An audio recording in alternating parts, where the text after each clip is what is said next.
In today's video, I'm going to do something a little bit out of my comfort zone. I'm going to try to make an iwagumi.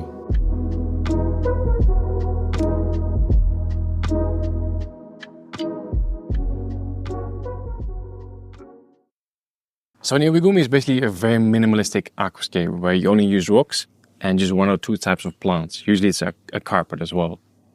And because it's so minimalistic, it's quite difficult to do it right as well, because you have to get the composition just right. You have to get a nice balance with all the rocks, because if the hardscape doesn't look good, you can't hide it with the plants. Like in a normal nature style aquascape, we have rocks and wood. Even if the hardscape is not perfect, you can easily make it look nice with a bunch of different plant varieties. That's probably also the reason why I rarely ever do an iwagumi, because I just love plants, love using a lot of different plants in my layout. But today we're not going to do that. Today I'm going to try to make an iwagumi. I'm not saying it's going to be a traditional iwagumi, but it's going to be a layout with rocks and a very minimal planting. So let's go.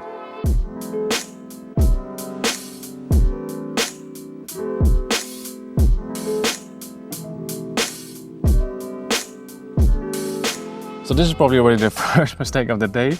The tank that we're going to be using today is a cube, and I feel like traditional iwagumis and just really good iwagumis are always made in rectangular tanks. But this is the tank that I have, this is what we're going to use, and the tank is going to go on the cabinets behind me. I think it's actually going to look really good because I have a few really colorful layouts. There's just a lot going on in those layouts, so I think something minimalistic will be a nice contrast.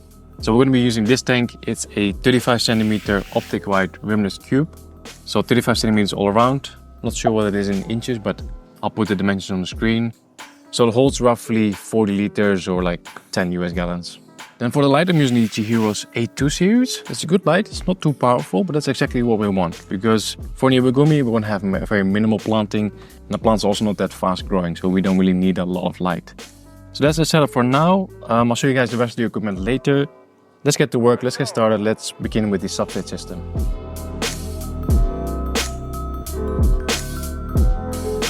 So nothing new here, I'm going to use the exact same substrate system that I always use.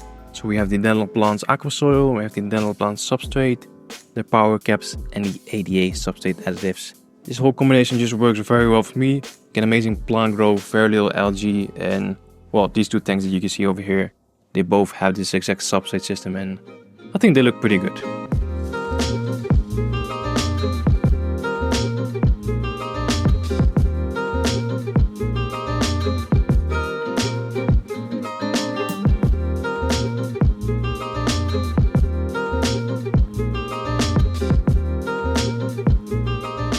Here we go, there's the substrate done. So we have a nice thin layer in front, just enough to plant in basically. And then we have a good slope towards the back just to help increase that sense of depth. So now we can begin with the hardscape, the most difficult part of an iwagumi.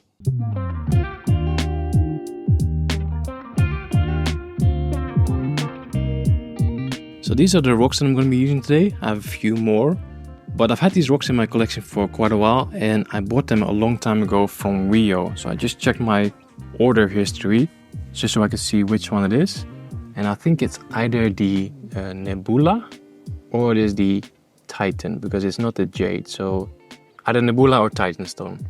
Now because iwagumis are a little bit out of my comfort zone, I want to make sure that I take my time with the hardscape. If I would just make something right here on the fly, probably wouldn't look very good, so we're not going to do that. So I've actually been playing around with the hardscape yesterday already. So I have a picture saved on my phone of a pretty good hardscape. I think it looks nice. So I'm just going to try to recreate this picture, see if I can do that. Okay, so let's start with the biggest rock, or like the iwagumi experts like to call it, the main stone. I think it was sort of like this.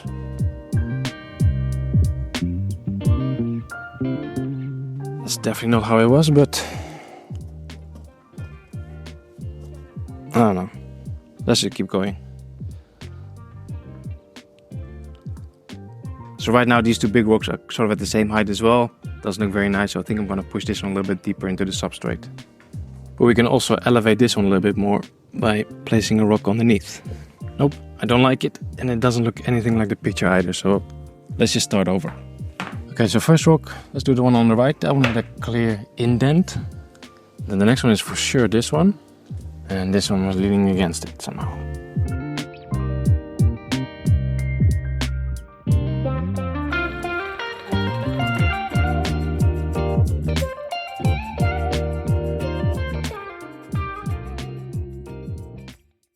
Well guys, I think it's official. I think I suck at making iwagumis. It's been like 3 hours since the last clip and I've been desperately trying to come up with something nice, but nothing worked. I didn't like anything. Even the one that I saved on my phone just didn't look good. So I took a little break, had some food, had some coffee, came back and I made this. And I think this actually looks pretty good.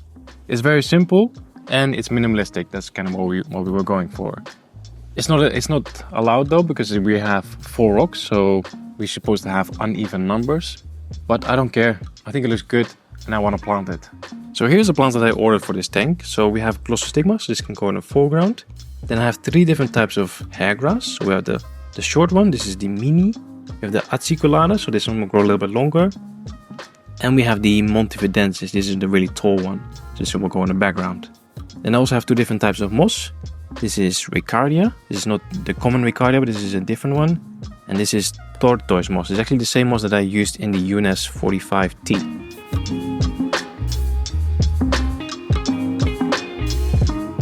Okay guys, I have all the different types of hairgrass and the Glossostigma prepared. We can start planting those. Afterwards we can figure out where we want a little bit of moss. Let's spray everything and then we can start planting.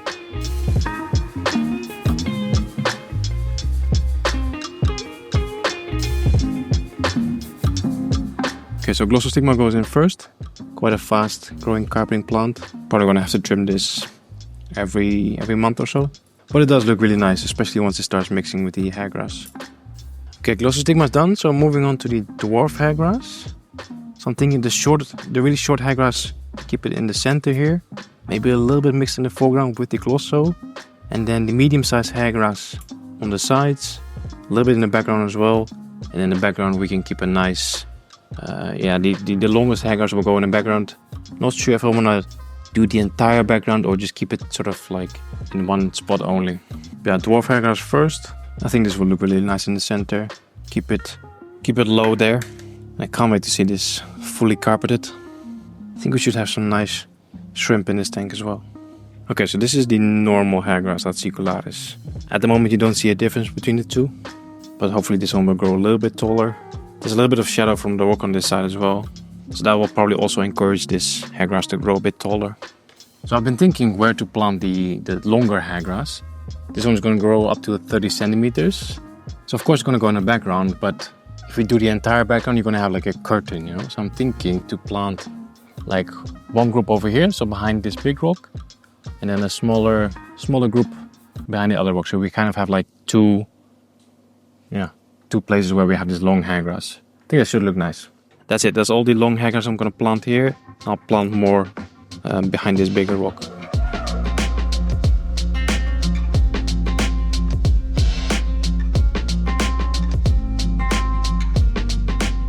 Yeah, so I've planted those 2 groups of the long hairgrass and I've just filled the rest of the space with the normal hairgrass. So I want a little bit of moss on the rocks just for some detail and to give them that aged look, you know, like if you're walking through the forest and you see a little bit of moss on rocks, it always looks very good. I want to create the same effect here.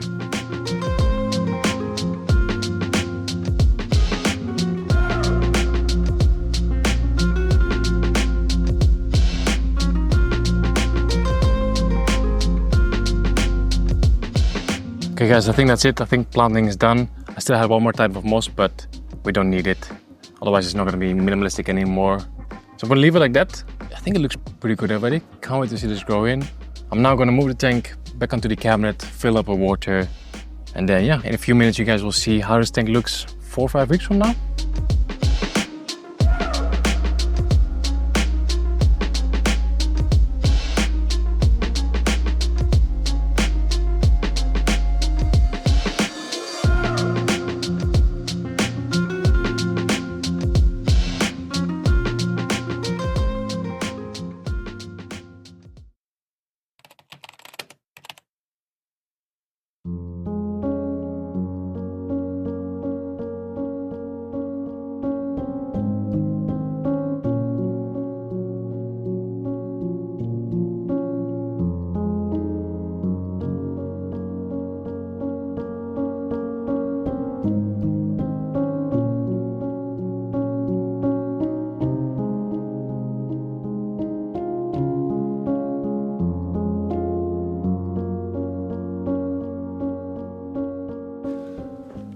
Okay guys, here we are, 75 days later. This tank took a long time to grow in.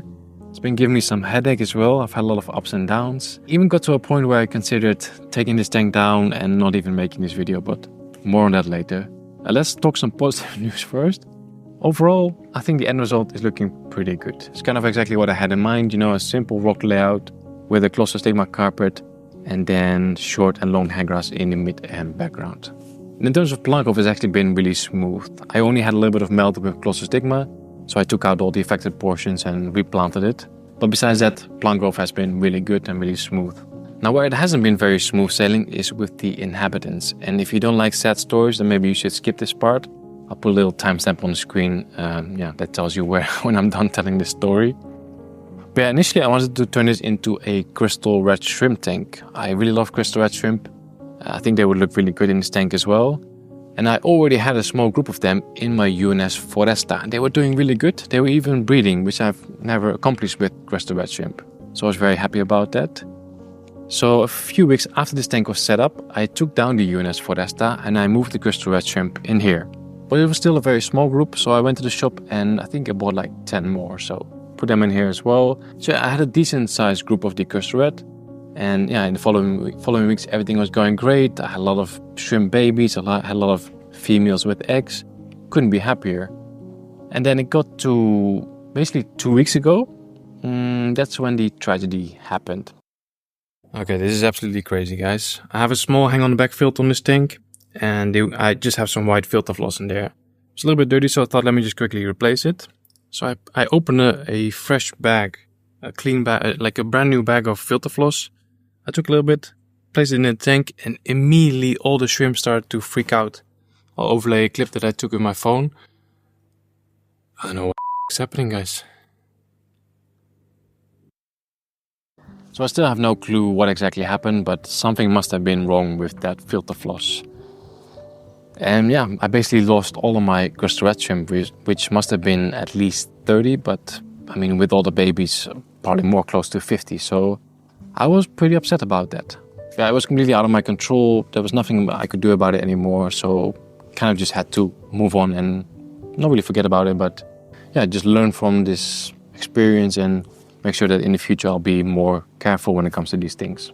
Yeah, to give this sad story a positive ending, yesterday I was cleaning this tank again and I noticed a few crystal red babies. So somehow a few of them must have survived. So of course I'm very happy about that. Yeah, luckily the fish were not affected by whatever it was that was in that filter floss. So we now have 3 different types of dwarf rasbora. So we have the chilies, we have the phoenix rasbora, and we have the exclamation point rasbora. Initially I just had the exclamation points and the phoenix, but they were really shy. But since I've added the chili rasboras, we have quite a large group and they will feel more comfortable. But yeah, I still wanted to have some shrimp in here as well. So I've just moved over a small group of red cherry shrimp. So hopefully they will do well in this tank.